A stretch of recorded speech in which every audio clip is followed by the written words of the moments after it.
Robert Thompson nació el 23 de agosto de 1982 en Liverpool, Inglaterra. John Venables nació el 13 de agosto de 1982 en la misma ciudad. En 1993, ambos tenían 10 años de edad y un historial problemático en la escuela. Provenían además de familias disfuncionales. Eran chicos que siempre suspendían en el colegio, con dramas de alcoholismo, violencia familiar y divorcios en sus casas.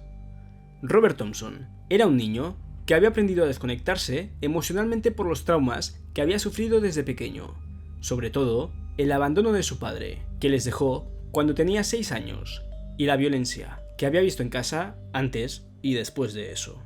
Los paralelismos con John Venables resultaban evidentes. Ambos tenían problemas en su casa. Un entorno violento donde se abusaba del alcohol, graves conflictos entre sus padres, hermanos con dificultades de aprendizaje y además sufrían el acoso de sus compañeros. Por eso se hicieron tan amigos. Unos días antes habían visto juntos la tercera película de Chucky, el muñeco diabólico. Esa cinta, según declararían meses después, los inspiró para cometer la acción que emprenderían poco después. El 12 de febrero de 1993, Robert Thompson y John Venables faltaron a la escuela. Días antes, habían intentado robarse un niño, pero la madre había regresado pronto y no lo habían conseguido. Ese día lo intentarían de nuevo. Habían estado dando vueltas por los alrededores del centro comercial Strand de Bootle, Merseyside, Liverpool, en Inglaterra. Tiempo después, una anciana recordó que ese día los chicos se burlaron de ella por caminar encorvada. Una empleada afirmó que los echó de la oficina hipotecaria donde trabajaba, después de que entraran gritando y revolvieran los folletos de información. Uno de ellos fue visto también en la librería del centro comercial, hojeando un cómic. Cuando la dependienta le preguntó si quería algo, tiró el cómic y salió huyendo. Mientras tanto, Dennis Bulger y su hijo de 2 años, James Patrick Bulger, nacido el 16 de marzo de 1990, estaban haciendo compras. Para las 15:37 horas, el pequeño James y su madre entraban en una carnicería. Las cámaras de vigilancia del centro comercial registraban todo, paso a paso, con la hora sobrepuesta a las imágenes. Una documentación en vídeo del itinerario fatal de esa mañana invernal. Cerca de allí, los 2 niños vigilaban. A las 15:38, el pequeño estaba junto a la puerta de la tienda, esperando a que su madre terminara. A las 15:39, cuando Thompson y Venables le tendieron la mano, el niño, curioso y de naturaleza jovial, no lo pensó 2 veces. A las 15:40, Denise salía de la tienda y buscaba a James. A las 15:41, James reaparecía en otra cámara. Caminaba por la galería principal del centro en compañía de 2 niños mayores que él. A las 15:42, James se acercaba a la puerta del recinto, dando la mano a uno de sus acompañantes. A las 15:43, el trío abandonaba el centro. Esa fue la última imagen de James Bulger con vida. La madre lanzó la alarma de inmediato, pero ya era tarde. James se había alejado con sus asesinos por una salida secundaria, como mostraron luego las cámaras del circuito cerrado de televisión. Las últimas horas de James Bulger consistieron en una larga y terrorífica caminata desde el centro comercial hasta un descampado junto a una vía férrea, cerca de un río. En el trayecto, 38 testigos los vieron pasar. Fueron 4 kilómetros de marcha agotadora, durante los cuales James Bulger lloró casi ininterrumpidamente. Varios testigos recordaban a James lloroso y con magulladuras en la cara. Una mujer dijo haber visto cómo los otros 2 niños cogían a James de las manos, uno a cada lado, y lo balanceaban hacia adelante y detrás, subiéndolo hasta la altura de sus cabezas. El niño parecía muy asustado, explicaría tiempo después. Otro testigo dijo haber visto cómo los acusados cogían al más pequeño por los brazos y le arrastraban. Me pareció que el más pequeño quería huir, señaló. 38 testigos admitieron ver a los chicos maltratando a James Bulger durante el trayecto que hicieron, pero ninguno intervino ni lo defendió. Eso apenas fue el comienzo de una larga agonía. Cuando llegaron a una vía férrea del paraje de Walton, Robert Thompson y John Venables no mostraron piedad alguna. Primero lo pintaron de verde, luego le arrojaron ladrillos encima al pequeño y lo golpearon repetidas veces con una barra de metal. Thompson le dio una patada tan fuerte en la cara que le dejó la huella marcada en la piel. Le rompieron las manos y los dedos pisoteándoselos. De allí le quitaron los pantalones y los pañales y lo torturaron con baterías eléctricas, mismas que terminaron introduciéndole por el recto como parte del abuso sexual que cometieron con él. Se pararon luego sobre el niño y le brincaron encima de su estómago y pecho. Después lo patearon en el vientre hasta reventarlo. Ya muerto, colocaron el cadáver sobre las vías férreas para que el tren lo destrozara y simular un accidente. Se alejaron riendo y burlándose de algunos detalles, de regreso a sus respectivas casas. El secuestro desató una cacería humana sin precedentes. Scotland Yard movilizó a cientos de agentes por toda Gran Bretaña. El cadáver del niño fue hallado el 16 de febrero, tras 4 días de búsqueda nacional.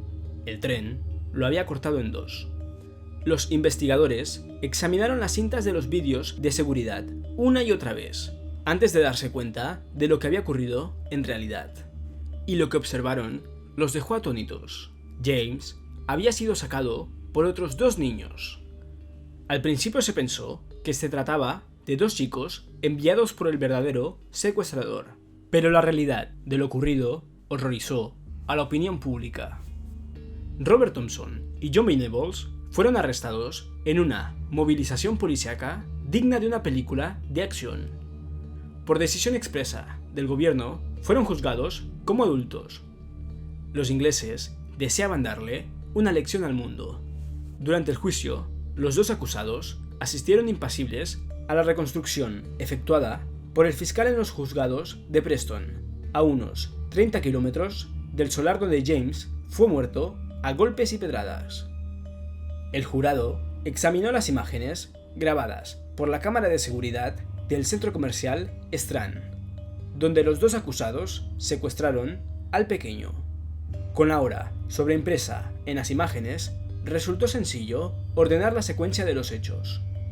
En el juicio, los niños asesinos nunca tuvieron la menor oportunidad de defenderse. La prensa y la opinión pública siempre los trató como adultos. John Venables aprendió a desconectarse de lo que se decía en la sala, para concentrarse en sus zapatos o en jugar con las manos. El juicio se convirtió en un acto de histeria colectiva, donde la gran perdedora fue la infancia británica. Venables y Thompson jamás fueron vistos como si fueran niños durante el juicio, pero los demás chicos británicos perdieron su libertad, su derecho a hacer recados, a jugar a la pelota en su barrio con sus amigos o simplemente a andar en bicicleta en la acera, su derecho a la infancia. La filosofía de que los niños no estaban seguros en ninguna parte se impuso. No se podía dejar a los hijos con nadie a cargo. Miles de mujeres abandonaron sus empleos para ocuparse solamente de sus chicos ante el síndrome y el miedo al secuestro. Nada volvió a ser como antes. Varios psicólogos de la defensa sostuvieron que los asesinos pensaban que solo era un juego. Pero ese argumento no sirvió de nada. Al final, fueron condenados a cadena perpetua. Los tabloides británicos glorificaron la condena a perpetuidad. A los jueces británicos les bastó que los chicos diferenciaran el bien del mal para aplicarles la condena. La máxima concesión que los acusados recibieron fue que sus nombres no se conocieran, pero los tabloides violaron las reglas. John Venables y Robert Thompson pasaron 8 años y 4 meses en prisión. Aunque en prisión estuvieron separados, las vidas de John Venables y Robert Thompson no fueron muy diferentes. Ambos estuvieron rodeados de fortísimas medidas de seguridad y de una legión de especialistas. El gobierno británico gastó en su rehabilitación 3 millones de libras esterlinas, 4 millones de dólares. A pesar de que los niños se pasaron durante años la pelota de la responsabilidad por la muerte de Bulger, ambos terminaron por asumir su culpabilidad. Su horario en prisión, sin embargo, no era tan estricto. Entre semana se levantaban a las 7 horas. A las 9 horas 15 minutos comenzaba su jornada educativa. Hasta las 15 horas 15 minutos. Por la tarde permanecían encerrados en su celda, hasta que, a las 22 horas, las luces se apagaban. Los fines de semana tenían permiso para quedarse en cama hasta las 11 horas. En sus cumpleaños recibían 10 libras. Incluso Venables y Thompson realizaron varias salidas supervisadas al exterior, muchas de ellas al teatro. A quien más le costó adaptarse a la vida en la cárcel fue a John Venables, quien en prisión siguió evadiéndose de la realidad. Pero en noviembre de 1997, la psiquiatra Susan Bailey informaba que lo había asumido todo. En prisión, Venables estudió duro, terminó la escuela primaria y varias asignaturas de la secundaria. Sus educadores afirmaron que podría ir a la universidad. Durante su largo proceso de recuperación, el niño de los dientes separados contó siempre con el apoyo de su madre. Todos los fines de semana recibió la visita de su progenitora, Susan, y de su padrastro, Neil. Robert Thompson, a quien le costó trabajo superar el bachillerato elemental, se reveló como un artista. Al poco de ingresar en prisión, le hizo a su madre una mesa de café. Luego, diseñó un vestido de novia que él mismo realizó con la ayuda de una aguja y un dedal. Sus dotes artísticas se pueden apreciar en la sala de visitas de la prisión, donde hay colgados varios de sus cuadros. Otro escándalo ocurrió cuando en el juego electrónico basado en la serie de televisión La Ley y el Orden se incluyó la imagen del secuestro en uno de los escenarios. La madre del pequeño, James, protestó públicamente por este hecho y la imagen fue retirada. En 2001, una comisión independiente dirigida por el Ministerio del Interior decidió, tras 4 días de debate, que los dos muchachos estaban rehabilitados. El ministro del Interior, David Blunkett, comunicó la decisión de la comisión, presidida por un juez de la Alta Corte, con una respuesta escrita a una interrogación parlamentaria. Subrayó que nadie podrá jamás olvidar el caso de James y el dolor de su familia. El asesinato del niño James Bulger fue un suceso terrible para su familia y para toda la nación, pero no sería de interés público perseguir a los responsables ahora que la Junta de Libertad, bajo palabra, ha decidido que ya no es necesario para la seguridad del público que estén confinados, afirmó. Pero en Gran Bretaña, donde nadie pudo olvidar la historia de la sádica ejecución del pequeño James Bulger, la noticia provocó furia. La ferocidad de la acción de los niños homicidas asombró al mundo.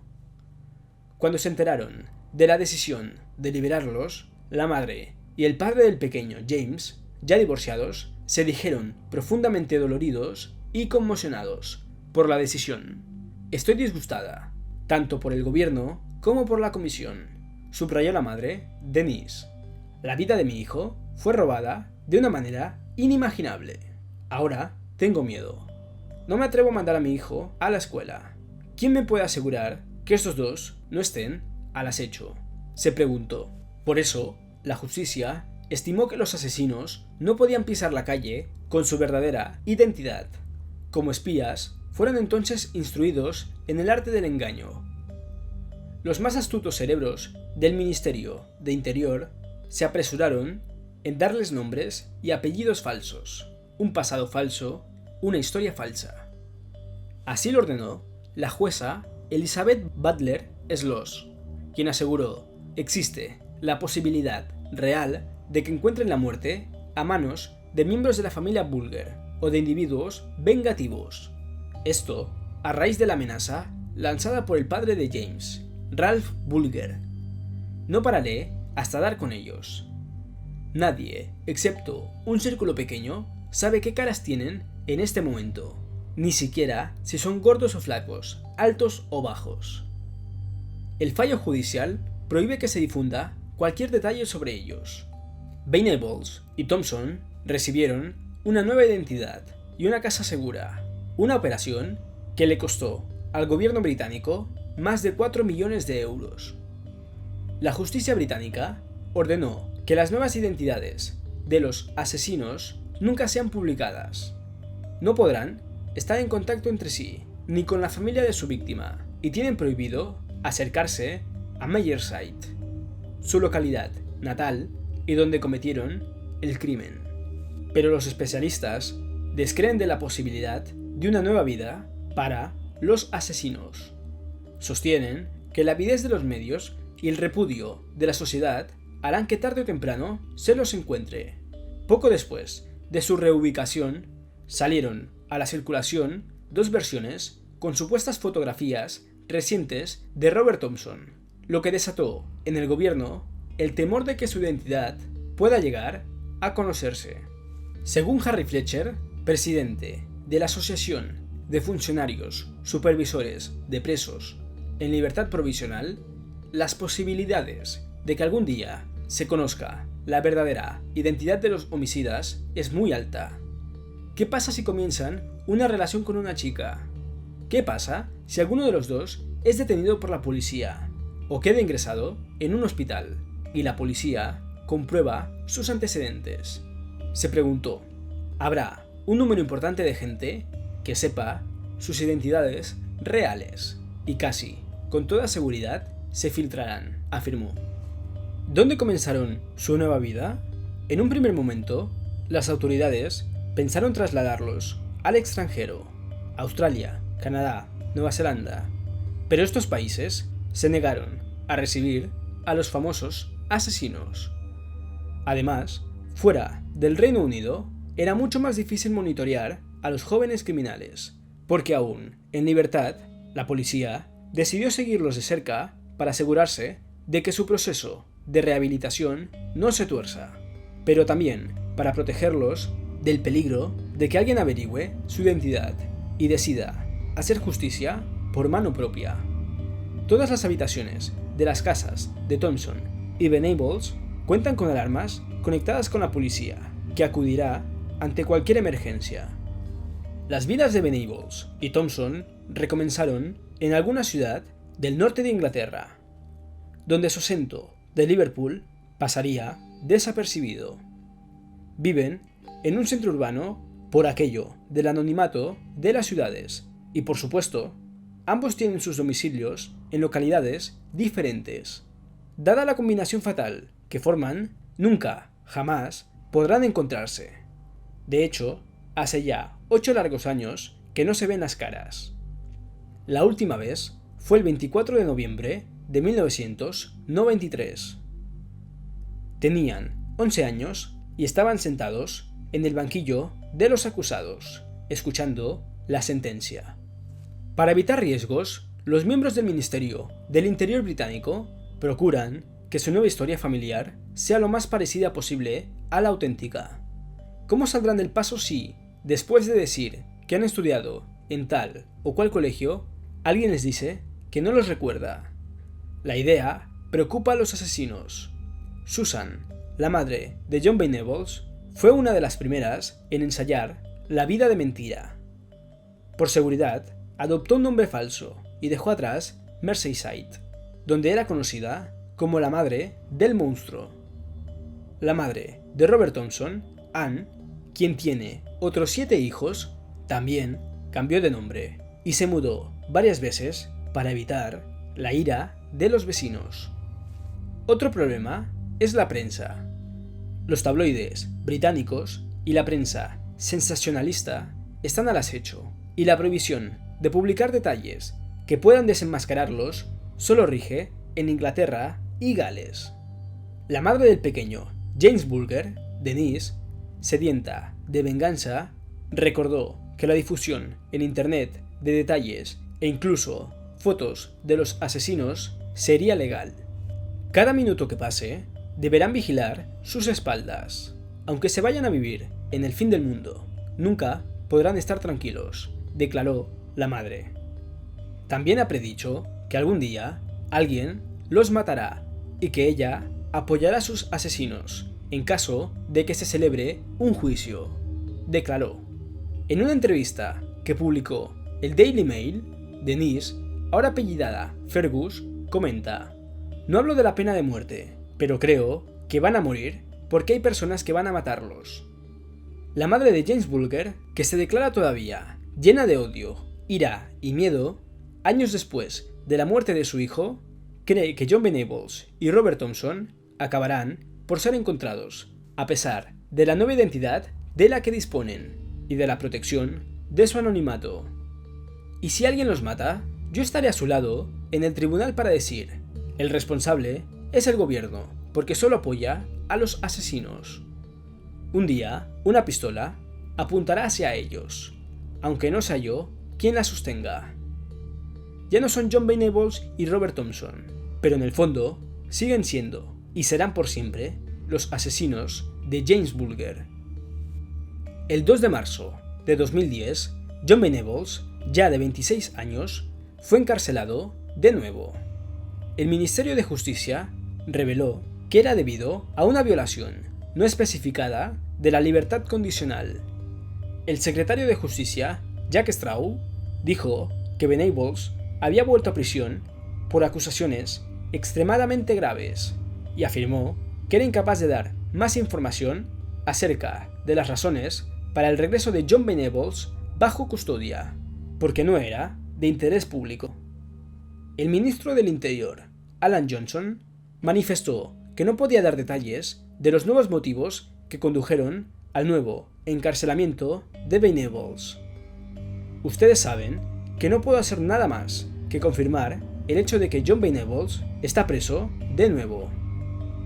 He hablado hoy con el ministro de Justicia, Jack Straw, y por supuesto, entendemos que el público quiere saber más sobre este asunto, declaró Johnson. Una portavoz del Ministerio de Justicia dijo que los delincuentes en libertad condicional están sujetos a condiciones estrictas que, si son vulneradas, implican una inmediata revisión. La portavoz explicó también que hay un mandamiento judicial internacional que prohíbe publicar cualquier información, incluso a través de Internet, que pueda identificarles o localizarles. Con los días, trascendió la causa del nuevo arresto. John Venables se había dedicado a consumir alcohol y drogas, a poner en riesgo su identidad e inclusive a revelarla. Pero lo más grave fue que la policía encontró 57 imágenes de pornografía infantil en su ordenador. Una era de un bebé de 2 años de edad. El 23 de julio de 2010 fue condenado a 2 años de cárcel por descargar y distribuir imágenes indecentes de niños. Durante el juicio se comprobó que Venables integraba una sala de chat online, haciéndose pasar por una supuesta mujer casada de Liverpool, de 35 años de edad, llamada Dawn Smith. En el chat, Venables se jactaba de ejercer violencia sobre su supuesta hija de 8 años de edad, con la esperanza de conseguir más pornografía infantil. Denise Fergus, madre de James Bulger, declaró, tras conocer la noticia del encarcelamiento, que Venables ha vuelto al lugar en el que debía estar, entre rejas. John Venables tenía el derecho de solicitar su libertad condicional en julio de 2011, pero el 27 de junio de 2011, la Junta de Libertad Condicional decidió que permaneciera bajo custodia y que la posterior aplicación de la libertad condicional podría ser considerada nuevamente hasta el año siguiente. El 4 de julio de 2013 se decidió que Venables sería puesto en libertad otra vez y que se le daría una nueva identidad. El 3 de septiembre de 2013, John Venables fue liberado de la prisión. Apenas salió, se dedicó a recorrer sitios de chat en vivo con una identidad falsa. Contactó a muchas mujeres, entre ellas a Sarah Finn, una madre soltera, para tener una cita con ella. En una ocasión, le pidió que le enviase fotos de su hijo de 10 años. Por supuesto, jamás le dijo quién era en realidad. Dejaron de tener contacto cuando él le envió una fotografía de su pene erecto. Cuando ella descubrió quién era, el miedo se mezcló con la indignación. Era indignante que la obsesión del gobierno inglés con proteger a los criminales pusiera en riesgo a sus propios ciudadanos.